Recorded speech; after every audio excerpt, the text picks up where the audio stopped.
I'm going to, so we're starting. Good afternoon, everybody. My name is Frank Hatton. I'm with the Boeing company, based out of the North Charleston, South Carolina facility. We're here to share a little information about our company with you.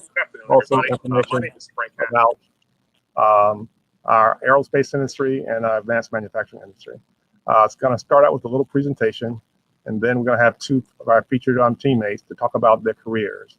And then we'll hopefully open up for some questions to see if you guys have any questions about the presentation.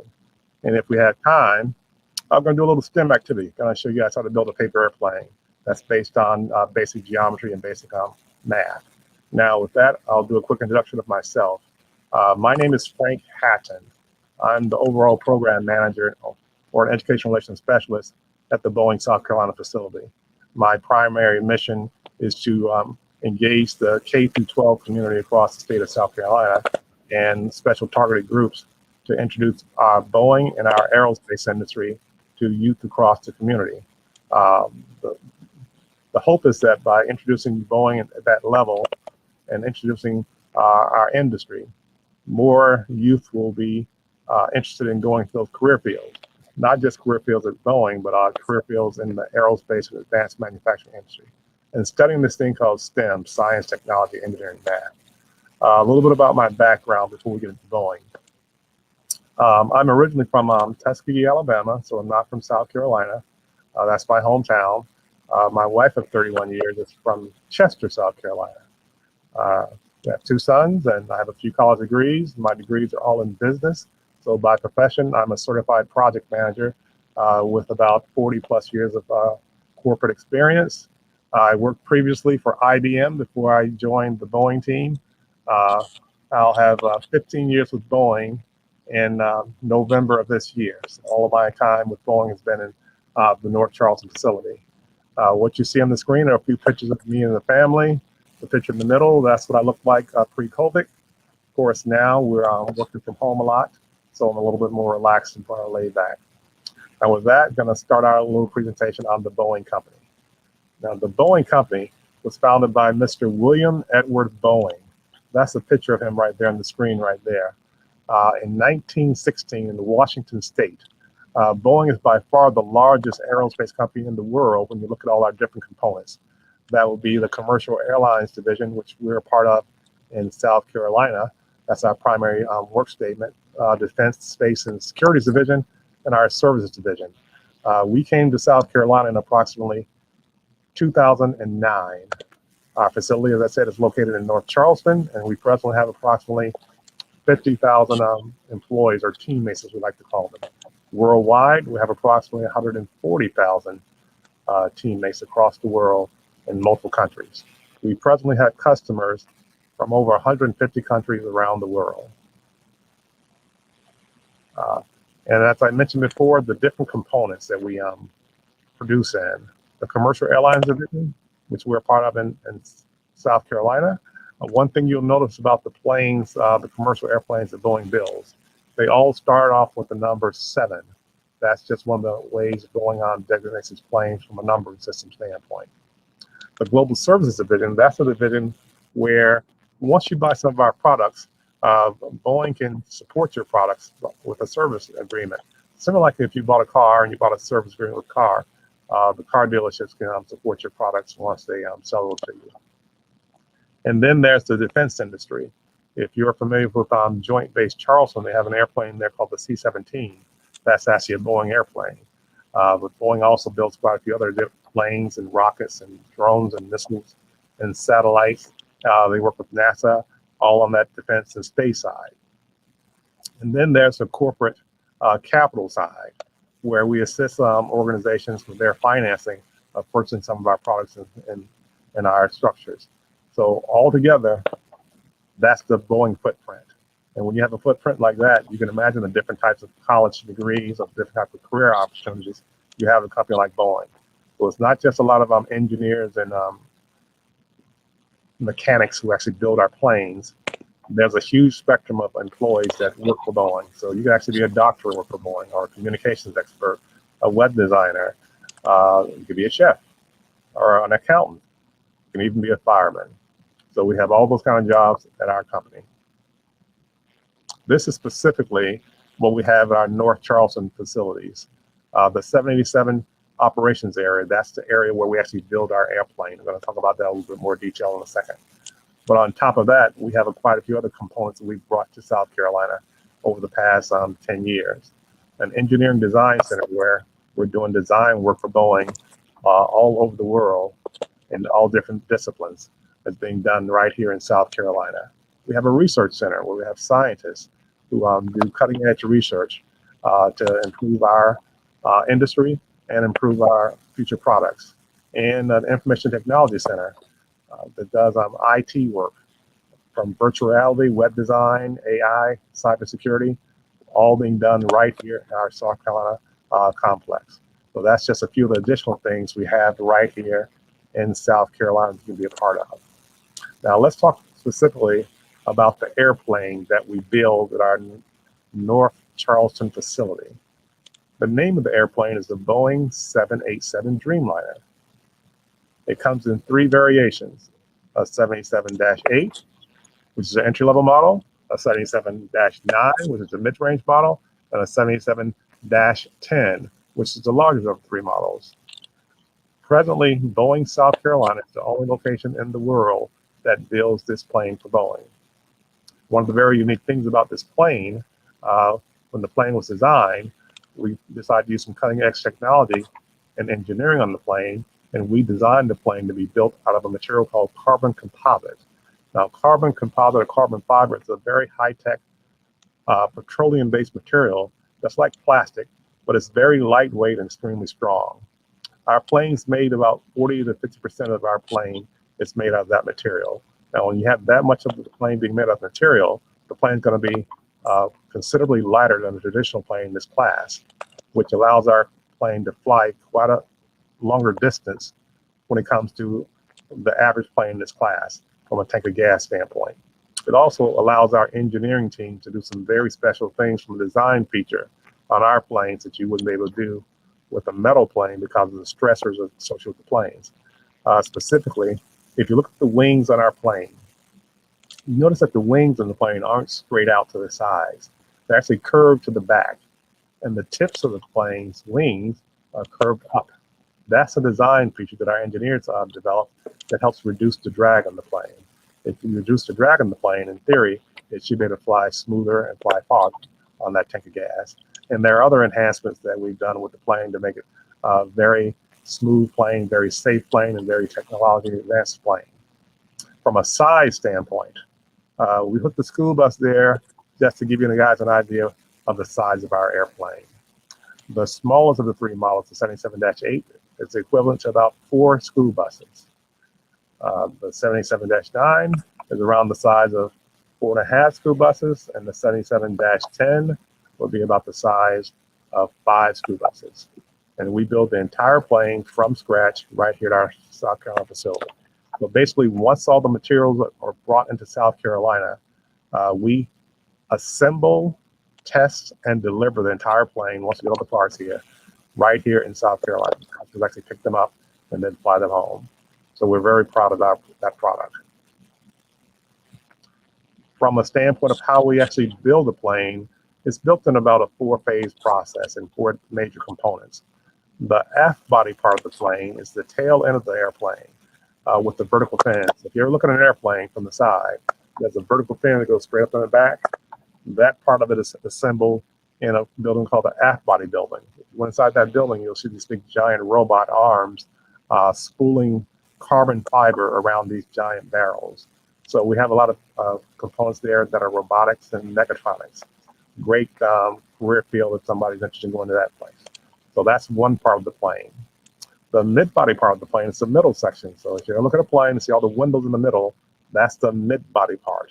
The majority of that plane is actually assembled by our aircraft mechanics or aircraft technicians. So it's almost assembled by hand. So that's an entire building that does nothing but that piece. So once those 2 pieces are assembled and inspected, we move those pieces to our final assembly facility with the rest of the parts that have been flown in from around the world, and we start the assembly process. Now, in our final assembly facility, the plane is assembled in an inline process, sort of like an assembly line. You start in one position where you start putting certain components on, then the plane moves to another position, and you continually put another part. And at the end of that assembly line component piece, you have a completed plane that's been assembled right here in our North Charleston facility. Now, once the plane gets completed and assembled, it's time to get the plane tested. We then take the plane outside to our own mini airport for pre-flight testing, where we have our quality inspectors, our engineering teams, our mechanics to test the plane on the ground first before ever gets flown. And once those initial ground tests are completed, we have our own pilots who fly each plane by themselves with a team to make sure that it's airworthy. We have quite a few tests that we do on the planes to make sure it's airworthy. And once those tests are finished, we bring the plane back down. We contact our customers. At that time, the customers will come to North Charleston with their own teams, and we will work with the customers to let them test out the plane. And once everyone is satisfied with the condition of the plane, the quality of the plane, we have a nice big ceremony. Thankfully, they give us a nice big check, and they get on their plane and fly back home. The entire process takes place right here at our North Charleston facility. Pretty impressive. And last but not least, let's talk about the basic elements of flight. This is something I like to make sure everybody understands about how planes fly. There are 4 basic elements of flight: lift, weight, drag, and thrust, the components that make an airplane fly. Let me break them down for you a little bit. The component of lift is what's closest associated with the air pressure. That air pressure that pushes the plane up, that makes it get off the ground. Without that air pressure to lift that plane, it's not going to get off the ground. Now, weight is the thing that we really don't like in aviation. Gravity is that force that keeps us on the ground. So gravity, the more weight you have, the more you're going to stay on the ground. So that's why our carbon fiber lightweight airplane is so revolutionary to the industry. Then you have the component of the drag. Drag is that force that's going to try to push you back. Instead of you going forward, it's trying to push you back. So we don't like drag on a plane. And last but not least, excuse me, thrust is that component that's going to push your air vehicle forward. On an airplane, engines produce the thrust that makes the airplane fly. So if you have a paper airplane, you don't have engines, it would be your arm that would be your engine that will make your airplane move forward or fly. So those are the 4 basic elements of flight: lift, weight, drag, and thrust. So what I'm going to do now, I'm going to step aside for a little bit. That's a lot of information I've given you. Let you catch your breath for a second. And then I'm going to introduce one of our teammates, and each one's going to come forward and share some information about their career, and share some information about what they do for a living here at Boeing, and share a little information about education and why you might want to consider their careers.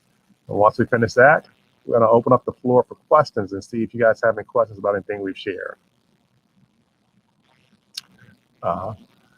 And this is a slide that I plan on providing to the Juneteenth committee that they can share with everybody on the session. This little slide just has some helpful links and hints about information associated with Boeing. There's one link on here in particular, the Apprenticeship Carolina link. That's a link to the South Carolina Apprenticeship Program that allows youth in high school in South Carolina to apply for an apprenticeship program while they're in high school that can teach them skill sets to work in advanced manufacturing or all different types of industries. Companies like Boeing partner with the state to provide opportunities for students in that program. So in theory, students who take part in that program can take classes at a local technical school, which will be paid for by the state, and then at the same time get an apprenticeship at a local company where they'll be paid a salary. And this is all being done while they're in high school. And if they complete that program, they can, in theory, earn a associate's degree that's paid for by the state, be a certified youth apprentice if they complete the program, and have a high school diploma all by the time they finish high school. Now, with that in your pocket, coming out of high school, you stand a very good chance to apply for a job, an entry-level job at a company like Boeing, and be positioned to have the skill sets to be able to compete for that job. And if you do that while you're in high school, it's completely free. That's something to think about. And there's this thing called Tallo. It's like LinkedIn for kids. I encourage all young people, 8th grade and above, to consider signing up for Tallo. You can do that through your guidance office. That's a great way to get information about what you're doing in the community from a leadership standpoint, or some of your skill sets out. So companies like Boeing and universities across the country can look at things and potentially provide you with scholarship opportunities, internship opportunities, jobs, and other things like that. The rest of the things on this slide are individual mini YouTube videos that our teammates have created to share information about their careers. So we'll share this with the Juneteenth group, and they can share this with anybody who might be interested in learning more about Boeing. Now, our first career speaker,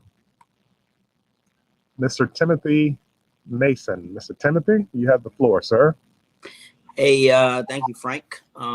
Definitely, before I get into it, want to just kind of talk about Boeing as a whole. So kind of the opportunities that he just presented between the apprenticeship programs as well as some of the intern programs that Boeing offers. I definitely encourage anyone to seek out more information and definitely try to learn more. I mean, as you'll hear, Boeing is a great company full of opportunities. And then so with that, I'll go ahead and get started. So my name is Timothy Mason. I am a facilities and equipment maintenance manager, and I am over both buildings. I'm over aft body and mid body. So there's 3 buildings on site. So there's a whole lot of equipment under my umbrella. So all of the automation that builds some of the aft body parts that he was just speaking about, and then in mid body, a lot more of the automation there, and then all of the transport equipment that actually moves the barrel from one location to another.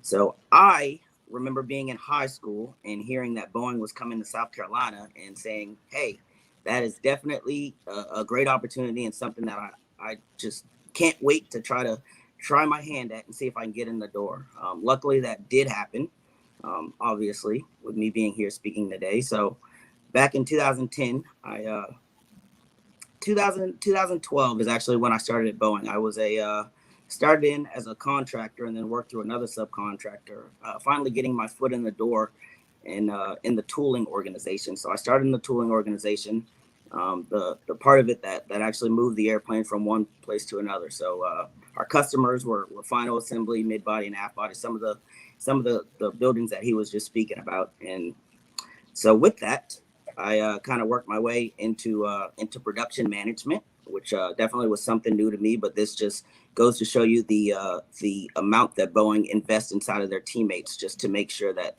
they get to where they want to go as far as career wise and career growth. And then again, just making sure that I had the training in order to be successful.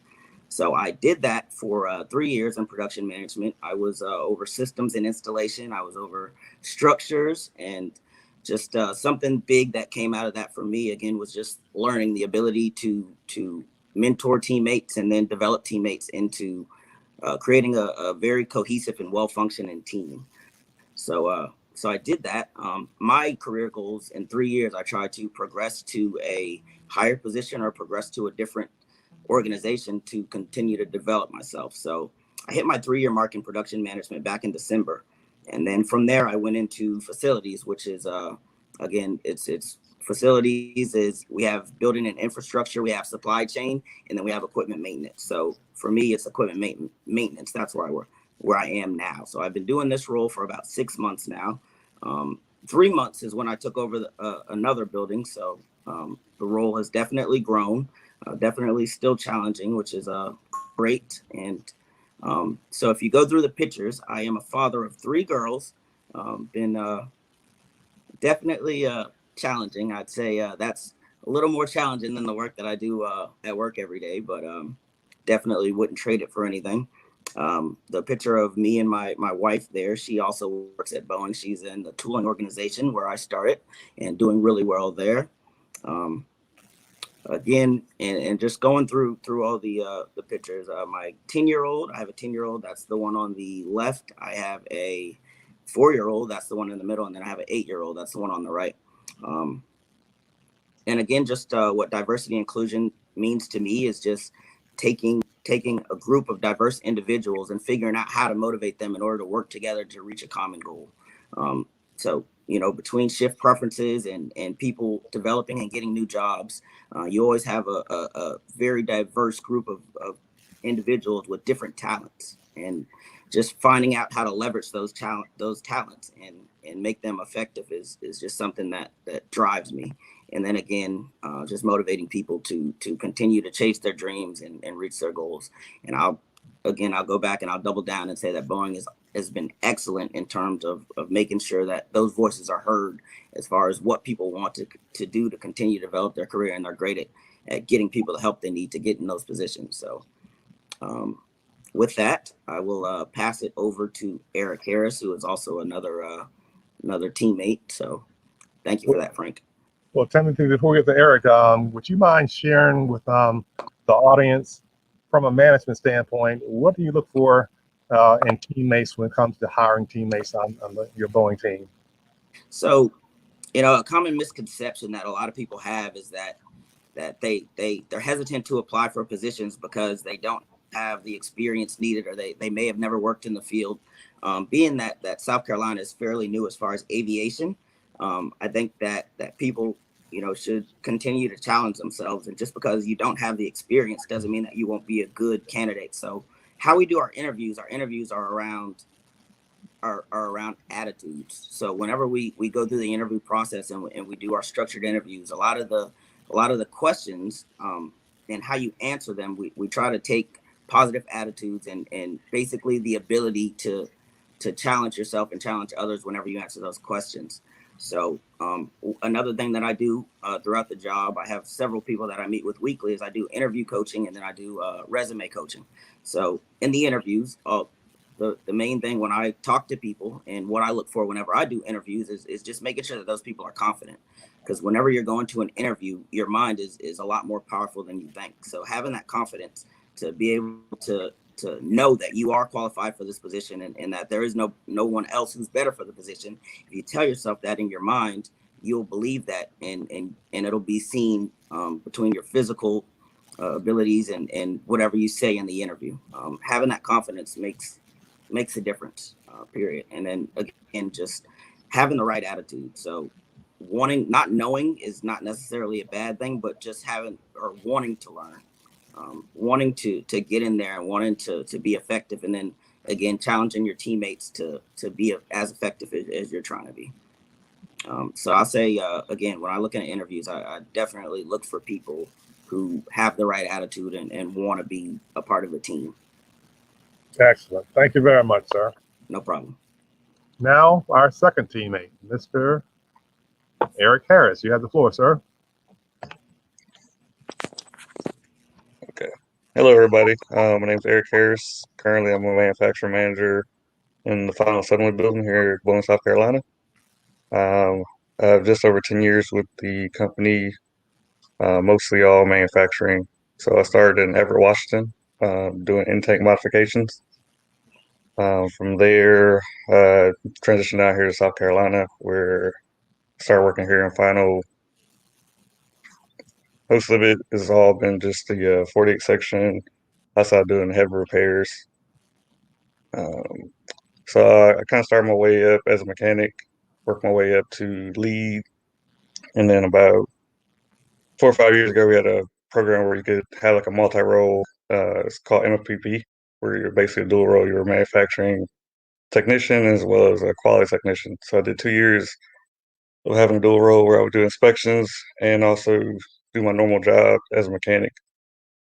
From there, I transitioned into management, where I run a team of about 20 people, 15, 20 people, and then all the support organizations like Tim's team for tooling, crane moves, whether interacting downline with my particular customers, as well as back down into the other buildings where they supply our parts. So it's kind of a multifaceted role. One of the things about aviation, like Tim said, it's about the ability to learn. This new airplane is brand new, so we're still learning how the technology works as well, and also how it can be used for different airplanes in the future. So not necessarily having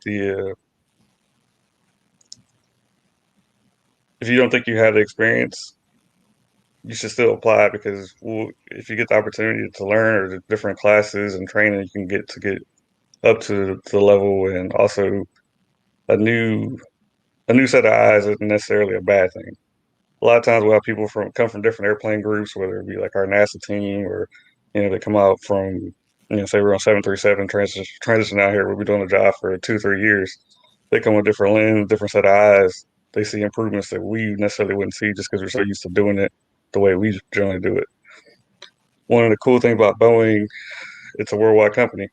I've had opportunities to go all over the world with the company. I've been to Japan. I've lived coast to coast. I met people from all over the world as well. And that just gives you a constant opportunity to continually grow, as well as also, if you look at what the enterprise does, it should energize you because there's always something brand new coming out. We're trying to put people on Mars. We're trying to build, drones that can do aerial refueling. They build boats. We have our normal commercial airplanes, the 737s, 747, 787, 777, 777X. There's literally an endless stream of opportunities for you to get out there and your particular, whatever your passion is, from engineering to IT, management, quality, SSG. We literally do everything. Beautiful. Thank you, Mr. Eric. Now I'm going to ask you the same questions that I asked Mr. Timothy, especially being a manager. What do you look for when it comes to time to hiring someone? And even more so, if you were in front of a group of high school students, how would you tell them to prepare for opportunities at a company like Boeing? Take advantage of the different training you have.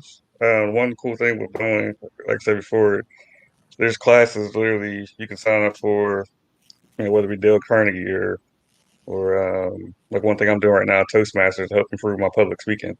Those are all free resources you can use just in your own aspect to improve your own life. But I mean, if you wanted to go back to college, Boeing pays for your college. So you can go to different degree paths. Say you came as an engineer, manufacturing engineer, but decide you want to be an industrial engineer. They'll send you back to school for that and pay for it.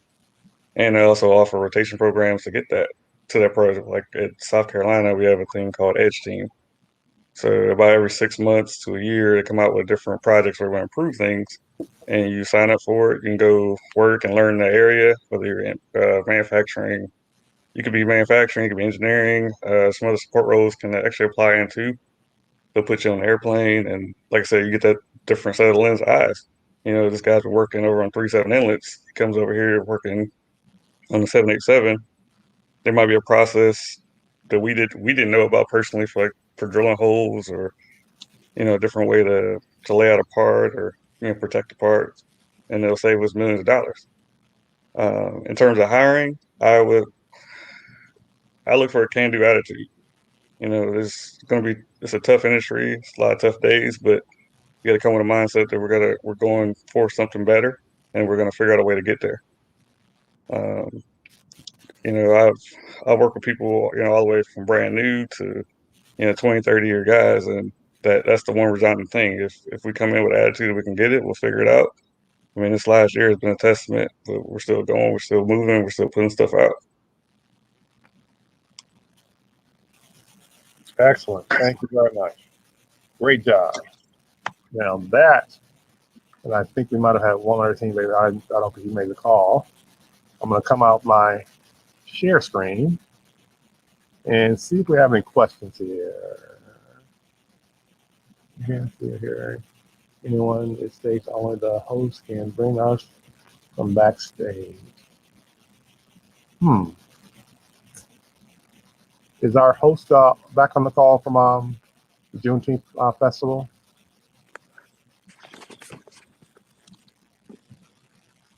Are participants able to interact with us in the chat? I think you're muted. Yes, that was our private chat. And right now, the only questions that we have, well, not really questions, but basically Altitude Academy said that's a good opportunity. And And then, you know, a lot of love it. And someone has a family member, Ms. Harris says, so proud of you, nephew. And someone else says, congratulations, Timothy, from a Miss Melissa versus Renee Brown. Well, let me ask a few questions of the audience, of the people that are in the audience. If you had any question you want to ask someone from Boeing about education, about our working community, about our products, this is a great time for you to ask those kind of questions. You have two young males here, young professionals. Both of them happen to be managers. You have a senior citizen here who's open to talking, who has over 45 years of corporate experience. So this could be a great time to ask those questions.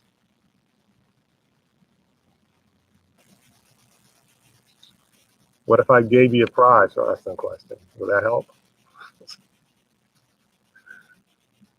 No one's bold enough to ask a Well, question. can I enter for the prizes, or I don't count? Yes. I don't count, right? I believe in The question. competition. Anyone can ask a question. I'm going to let somebody else do it. So out of everyone that's on here, if anyone has a question, please, these gentlemen are at your disposal. Okay, I have one from Miss Jasmine Smalls. What are the entry-level positions available at Boeing? Let me talk about the entry-level requirements. Most people don't realize this, but Boeing only requires you to have a high school diploma or a GED to actually apply for a job. You actually don't have to have a college degree. But the crucial thing, and I think Timothy and Eric share this, is that positive attitude and some basic skill sets. We like to talk about STEM all the time: science, technology, engineering, and math. You must have some math skills. This is an engineering company by nature. So a lot of the things that our entry-level positions do involve mathematics. You must have critical reading skills. And everybody who goes through school can't exactly read to the level of having critical reading skills. That means you must have to know how to understand and interpret what you're being given to understand how to do your job. Let me give you an example. Our engineers create engineering drawings that our mechanics have to follow in order to put the parts on the plane. If they can't interpret and read those engineering drawings properly, they can't put the parts on the plane. That means they won't be able to do their job. So that's like reading a word problem in school. You learn those skill sets in school. You learn those interactive skill sets, those skill sets called soft skills that allow you to work with people from all different backgrounds. Mr. Timothy and Mr. Eric both shared that they work with people from all over the world. They work with all different kinds of environments. And one thing that resonated with me, what they were saying is that positive attitude, somebody who's willing to learn and willing to grow to benefit not just themselves, but also the company. So from an entry-level work standpoint, you have all types of jobs at that entry-level position, like an aircraft mechanic or someone in our supply chain organization, things like that. It really depends on what skill sets you have when it comes to applying for those jobs.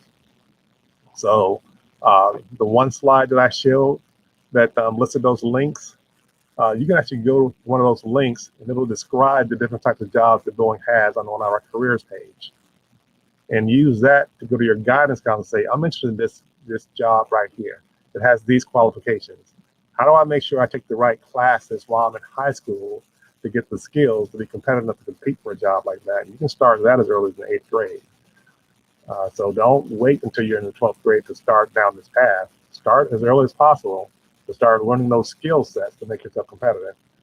And like I'm gonna say this again, one of the most crucial skill sets, your communication skills. You must be able to have a conversation with people that look like me, old as me, or as young as Mr. Timothy and Mr. Eric. That's just the environment that we live in. Very diverse, very inclusive, very team-oriented. Great question, Miss Jasmine. Miss Jasmine, I'm going to do you a favor since you asked us the first question. If you can send your contact information to our host and they can send that to us, I'll make sure to mail you some Boeing swag. Don't send it to me, though. Send it to our host first and let the host send it to us. I did. I see the other question. how long does it typically take for a person to be promoted? Um, I will I'll talk that from my experience. To be honest, there is no timeline, so we're not a company. There is no union base, so there's no seniority or anything that keeps you from being promoted.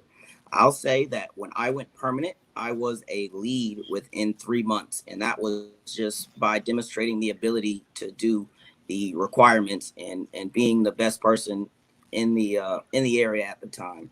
Um, Honestly, anytime that you go on a job, I think that the goal should be to be one of the most effective people on your team, and then again, just to be that infectious employee to get everyone around you rallied around that goal, and then just create a cohesive team. So there is no time frame on how long it takes to get promoted. Honestly, it's all about you. It's all about your abilities to demonstrate what's needed in that current role. So you determine your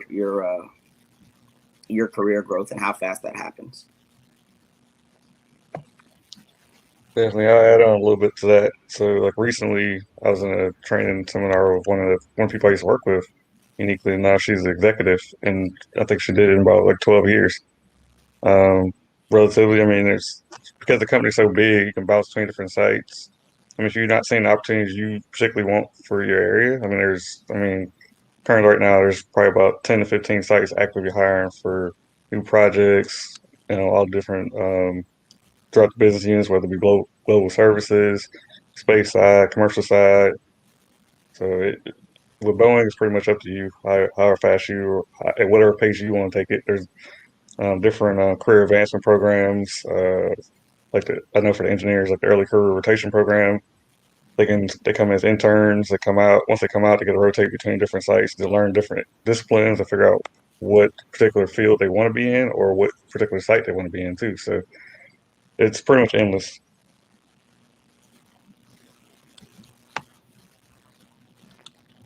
Good questions, Miss Jasmine. I guess Miss Jasmine's the only one I want to talk to today.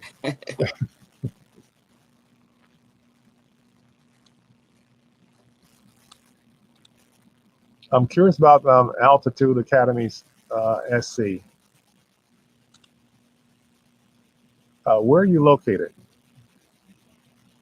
Or is that just your Facebook tagline? No, that's Harrison Holmes. That's the group out of Beaufort that started up.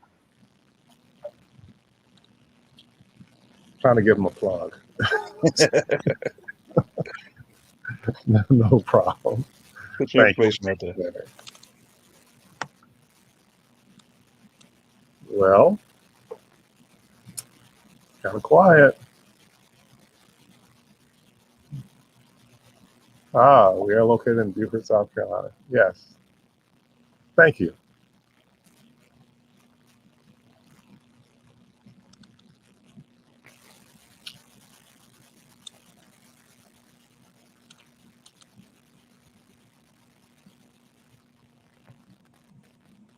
Well, are there any other questions or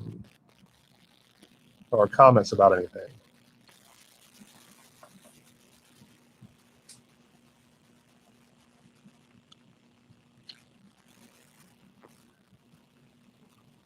Mr. Eric, you have a fan club, I see.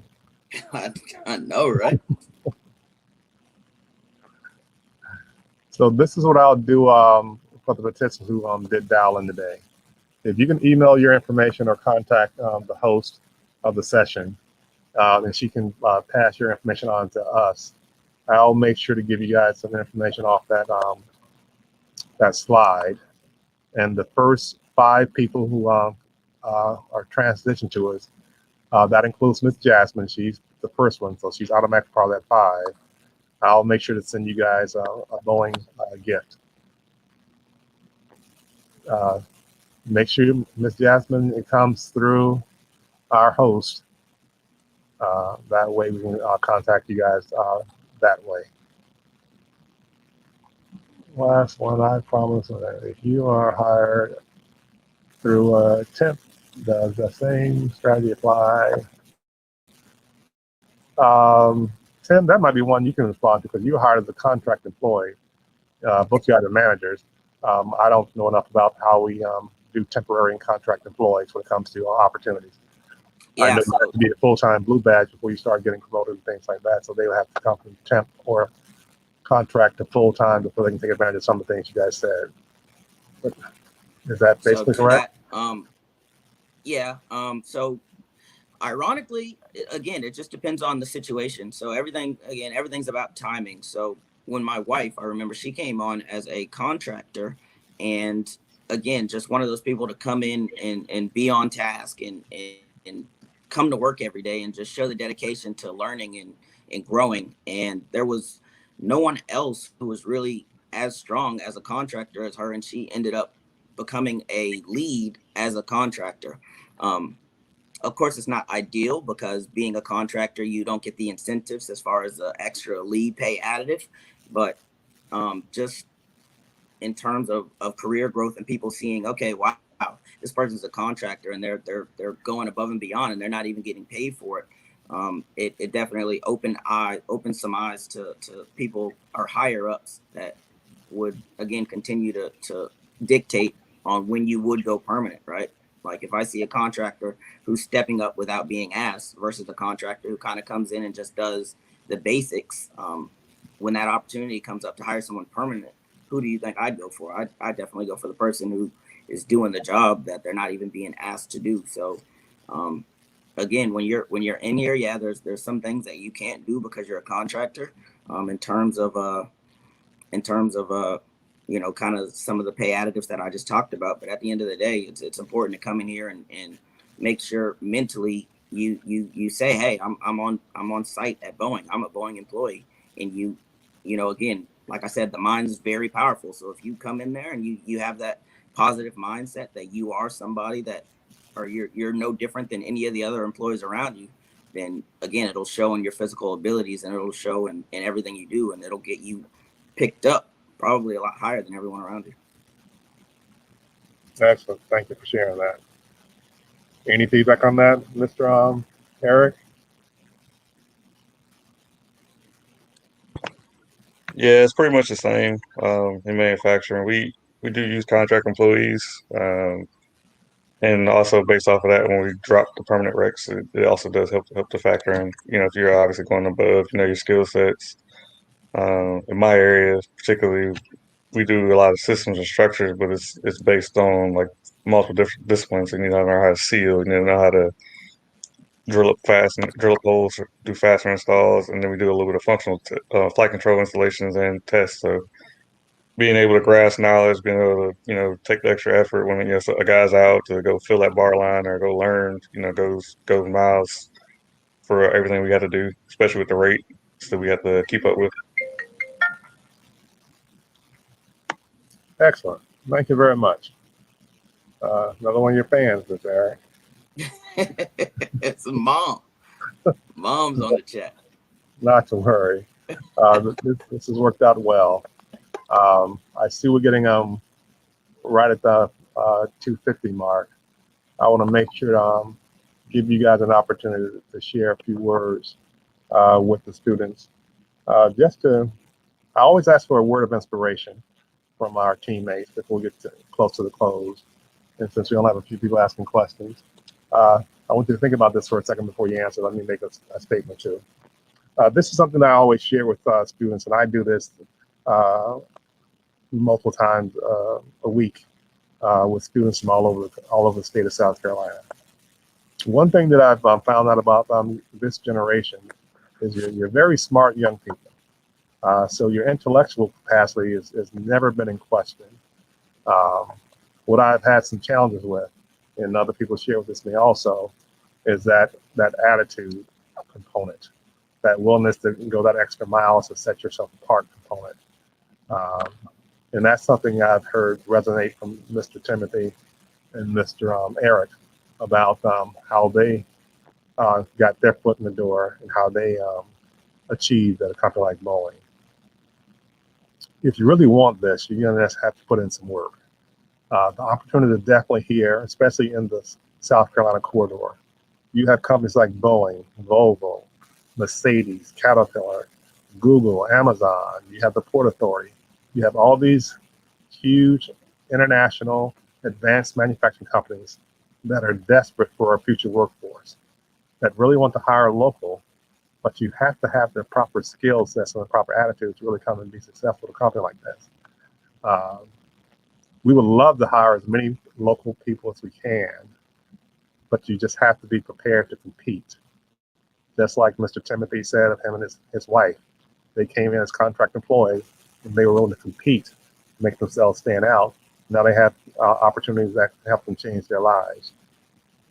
So if you're willing to do that, invest in yourselves, learn the skill sets, and understand how to work in a very complex, team-oriented international environment, you might be a future Boeing employee or a future employee for one of these other advanced manufacturing companies that are in the area. Please don't sell yourselves short. We know you have the skill sets, but do you have the attitude to want to be the best? That's the kind of attitude that we really need you guys to have, so we can stay competitive as not just as a company, but as part of this nation. We like being number one. So when people don't have a number one kind of attitude, I sort of look at them a little differently. Not the kind of person I really want to work with. But if you do, trust me, you can have a true opportunity. And Boeing's the kind of company that can help you not just change your life, change your whole community's life. Okay, so with that, I'm going to ask Mr. Timothy, Mr. Eric, to give a few closing statements for the young people on the call.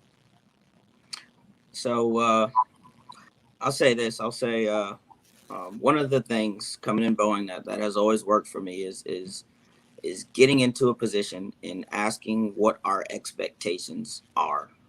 Whenever you get into a position, and you can use this wherever you are, if you find out what your expectations are and you do everything in your power to not only reach those expectations, but to exceed them, there's no reason why you can't reach, there is no ceiling. You can go as high as you want to go. A lot of people, it comes down to it, right? Are you in a job or are you in a career? If you're in a job and you just want to come to work every day, just remember that 8 hours a day, you can come to work making, bare minimum or whatever you are there for, or you can come and you be there 8 hours a day and exceed, everything, financial goals, just everything. So if you got to do something for 8 hours a day, make sure that it's something that's setting you up for a strong future. Everyone has a life outside of work. Everybody has something that they're doing, something that's going on. But at the end of the day, we live in a society where we have to work. But what you do in those 8 hours determines how well you can live outside of that. And just, go wherever you are, find out whatever expectations there are, and just be that one person to exceed those expectations. And it'll change your life, honestly. Thanks, sir. All right. For me, I would just say follow your passions. I'm a fan of technology. I'm born and raised from Detroit, so I came to the auto industry, automation, that kind of stuff. But I always had a passion for aviation. And the one thing that keeps me going and keeps me hungry is working with different people. Whether it be a new intern or another some of our old school tool engineers that getting the nitty gritty. If you come up with a problem, they come with a solution in minutes.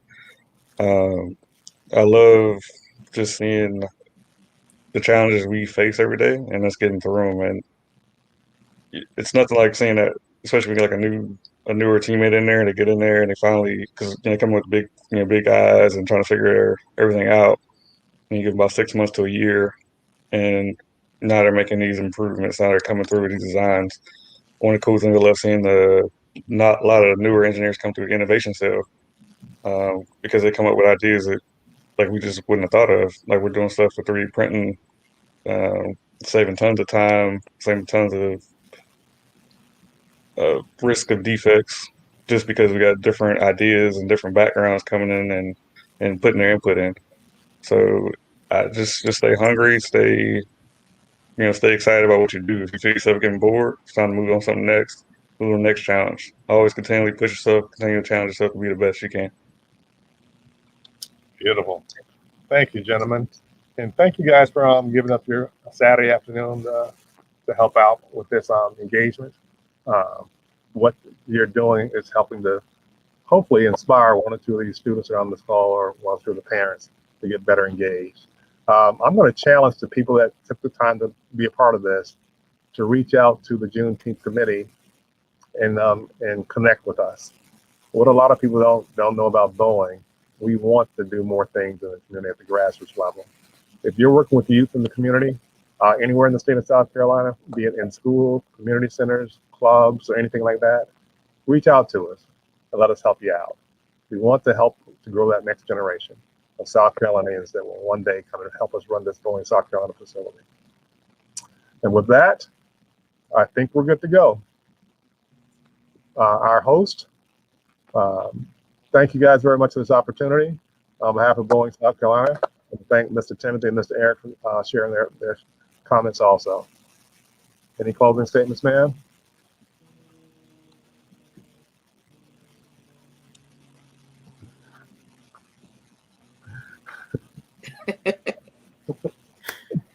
Thank you all for helping us out on this Saturday afternoon and getting the information out to the people. We really appreciate all the work that you're doing, and that information. I can't wait to get it out to the public to let them know that you guys are here for us, and all the wonderful opportunities that you have at Boeing. So thank you so much for being part of our Lowcountry Juneteenth Week programming. Thank you for the last minute from physical to virtual changes. We really appreciate your professionalism and all that you did to still help us have something for the people and the kids. Thank you. And I'm going to encourage everybody to come out on the 19th for the event there. We'll have a Boeing tent there hosted by Boeing Black Employees Association. Stop by our tent and let's see if we can make some paper airplanes. We're going to be getting some Boeing swag also. Come out and support this organization. Okay, we will be there to support them. Thank you guys very much. Thank you. Have a good day. Bye, guys.